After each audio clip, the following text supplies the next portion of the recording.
Bienvenue dans cette nouvelle édition du Non-Stop Info. Voici les titres de l'actualité. En Libye, plusieurs responsables de l'ancien régime vont être libérés dans les prochains jours. L'annonce a été faite ce lundi 11 juin 2018 par Al-Sedik Al-Sour, chef du bureau des investigations au bureau du procureur général de Tripoli. Hausse du PIB à 6,5% au premier trimestre 2018 dans l'espace monétaire ouest-africaine. L'espace renoue progressivement avec la croissance, en grande partie grâce au cours des matières premières. Et puis le championnat militaire de basketball se déroule du 12 au 19 juin 2018. Le Congo est le pays hôte. Cette compétition est organisée par l'Organisation du sport militaire en Afrique. En Libye, plusieurs responsables de l'ancien régime vont être libérés. C'est ce qu'a annoncé Al-Sedik Al-Sour, le chef du bureau des investigations au bureau du procureur général de Tripoli, ce 11 juin. Ils ont été emprisonnés en 2011 lors du soulèvement qui a coûté la vie au guide libyen Mouammar Kadhafi. Aïssatou Diamanka-Westland. En Libye, plusieurs responsables de l'ancien régime vont être libérés dans les prochains jours. C'est ce qu'a annoncé Al-Sedik Al-Sour, chef du bureau des investigations au bureau du procureur général de Tripoli, ce lundi 11 juin 2018. Ces anciens hauts dignitaires sont emprisonnés depuis 2011 lors du soulèvement qui avait provoqué la disparition du guide libyen Mouammar Kadhafi. Ils sont tous accusés de crimes contre l'humanité. Cette annonce a été faite. Et on ne peut que l'accueillir avec joie parce que la plupart de ces gens, au regard des connaissances que nous avons aujourd'hui sur le cas libyen, n'ont pas participé aux crimes contre l'humanité. Aujourd'hui, nous savons, grâce aux révélations du Parlement britannique et de certains travaux de chercheurs et des enquêtes journalistiques, qu'il n'y a pas eu de crime contre l'humanité pendant le soulèvement de 2011. Donc ces gens ont été incarcérés pour rien d'une certaine manière. Abou Zaïd Dourda, le dernier chef des renseignements extérieurs du guide, est la personnalité la plus importante parmi ceux qui seront libérés. Plusieurs autres responsables de l'administration sécuritaire de l'ancien régime ou encore le commandant en chef de l'aviation, condamné à 12 ans de prison, figurent sur la liste. En ce qui concerne les détenus, il y a l'un d'entre eux, l'un des plus importants, c'est l'ancien chef des services de renseignement extérieur. Donc, je crois que c'est M. Abou Zaïd Dourda. C'est lui qui est l'un des plus importants. Va-t-il jouer un rôle important dans la Libye de demain? Peut-être, je ne crois pas, parce qu'il y a Saïf al-Islam Kadhafi qui est sorti, et ces gens sont des kadhafistes. Donc, s'il y a une personne qui peut jouer un rôle non négligeable dans la Libye de demain, c'est bien Saïf al-Islam, pas ces gens qui ont été incarcérés, qui certes étaient des kadhafistes, mais qui n'ont pas la même envergure que le fils Kadhafi. La décision du ministre de la Justice est motivée par l'état de santé des détenus. Cependant, reste à noter que cette annonce de libération intervient à quelques jours du sommet de Paris, où les différents acteurs avaient réussi à trouver une date, celle du 10 décembre 2019, pour l'organisation des élections législatives et présidentielles en Libye. Au terme de 3 jours de réflexion au ministère des Relations extérieures à Yaoundé, les participants de la première conférence internationale sur la lutte contre le trafic des armes légères en Afrique centrale ont affiché leur optimisme. Des défis majeurs sont en perspective pour lutter contre la prolifération des armes dans la région. Neilei Claude Bessa.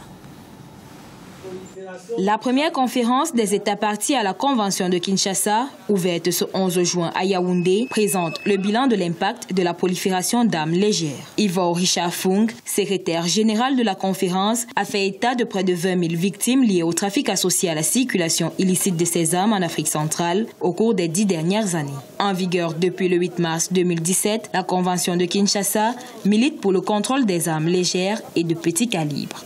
Notre sous-région est une région où se pose une situation sécuritaire. Le Cameroun, par exemple, a eu depuis quelques années à lutter contre le terrorisme avec Boko Haram. Et ces derniers temps, dans la sous-région, des bandes armées sont en possession d'armes qui circulent. Donc il y a une importance pour la sous-région d'attaquer ce problème que les Nations Unies elles-mêmes et l'Union africaine ont caractérisé comme étant une priorité sécuritaire. En Afrique centrale, l'usage répandu des armes légères limite l'investissement des ressources publiques au profit des domaines sociaux, décourage les investissements, freine la croissance économique et prive les pays des compétences et talents des victimes. La principale conséquence est la déstabilisation des États de la sous-région par les groupes politico-militaires. Vous avez des conséquences sociales, notamment le déplacement des populations, les réfugiés, les crises alimentaires. Toutes ces conséquences, c'est justement des actions des groupes politico-militaires découle de la présence de ces armes légères de petit calibre dans la sous-région. Au terme de 3 jours de réflexion, les participants à cette première conférence devront mettre au point des stratégies collectives pour pallier le trafic d'armes en Afrique centrale. Pour rappel, la Convention de Kinshasa a été adoptée à l'unanimité le 30 avril 2010. L'ont ratifié l'Angola, le Burundi, le Cameroun, la République centrafricaine, la République du Congo, la République démocratique du Congo, le Gabon, la Guinée équatoriale, le Rwanda, Sao Tomé et Principe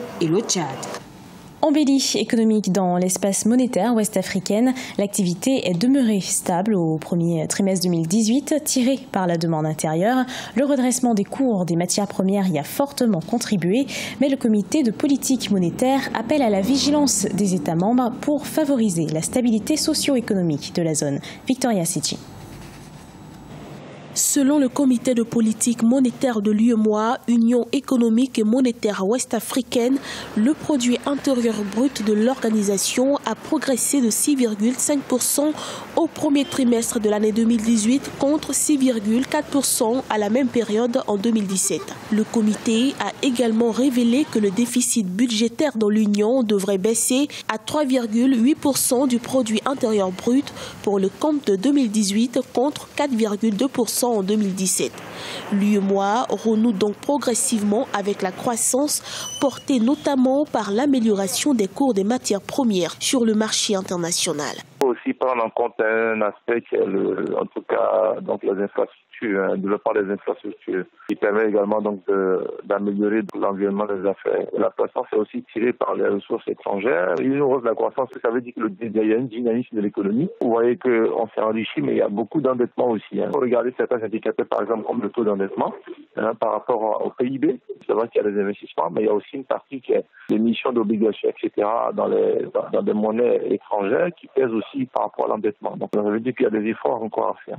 Dans l'optique de favoriser une meilleure gestion de la liquidité dans la zone, le comité de politique monétaire a annoncé qu'il maintiendra ses principaux taux directeurs à 2,50% et le taux d'intérêt du guichet de prêt marginal à 4,5%. Le coefficient de réserve obligatoire applicable aux banques de l'Union restera également à 3%. Ce sont des mesures pro-croissance. Elles vont soutenir la croissance parce que quand vous avez 4,5% en 2018 pour ces prêts au jour le jour, au lieu de 3,5% en juillet 2015, cela traduit un encouragement du refinancement interbancaire d'abord. Car on encourage les banques à se prêter de l'argent entre elles d'abord. Cependant, la Banque centrale, qui est la banque des banques, reste prête et disponible pour venir à la rescousse des banques en se montrant disponible pour intervenir au cas où il y a des besoins de liquidité. Le comité de politique monétaire de l'UEMOA appelle chaque État membre à poursuivre et à accentuer les efforts de mobilisation des ressources domestiques. Une mesure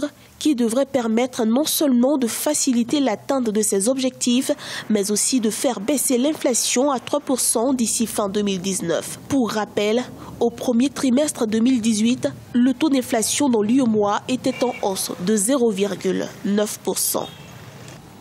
Ce mardi 12 juin, en match d'ouverture du premier championnat d'Afrique militaire de basketball, les Lions Sport du Congo ont battu la sélection militaire de basketball de Guinée pour un score de 50 à 55 points. 10 équipes de 10 pays d'Afrique vont se disputer le trophée continental dénommé Denis Sassou Nguesso, une compétition qui promeut l'amitié par le sport. Reportage de notre correspondant de Vapenzo.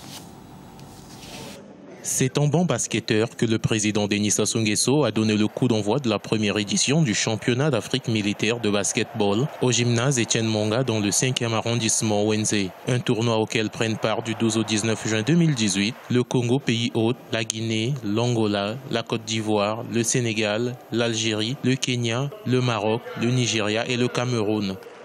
Au regard du niveau des équipes participantes à la présente compétition, nous n'avons aucun doute que les matchs seront amplement discutés. Aussi, j'exhorte tous les acteurs à s'investir pour que l'esprit chevaleresque, en train de faire play, prénomine pour le succès de ce premier camp basket.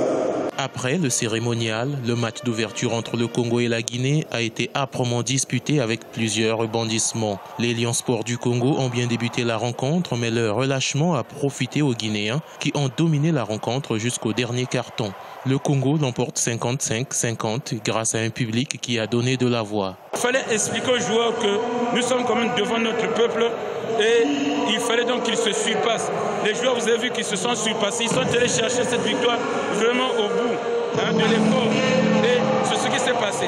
Mais les médecins sont en train de tout faire pour essayer de remettre en jambe tous les joueurs qui sont malades afin que les prochaines journées, nous puissions présenter un jeu plus fluide que cela. Les Guinéens ont cru à la victoire, mais ils ont accusé un arbitrage en leur défaveur et un public acquis au pays organisateur. Vous avez remarqué dans le jeu, on a fait le possible pour gagner ce match, mais Dieu en a décidé autrement. L'arbitrage est déjà parti du côté du Congo parce que tout ce qui s'est passé dans le match n'a pas été sifflé.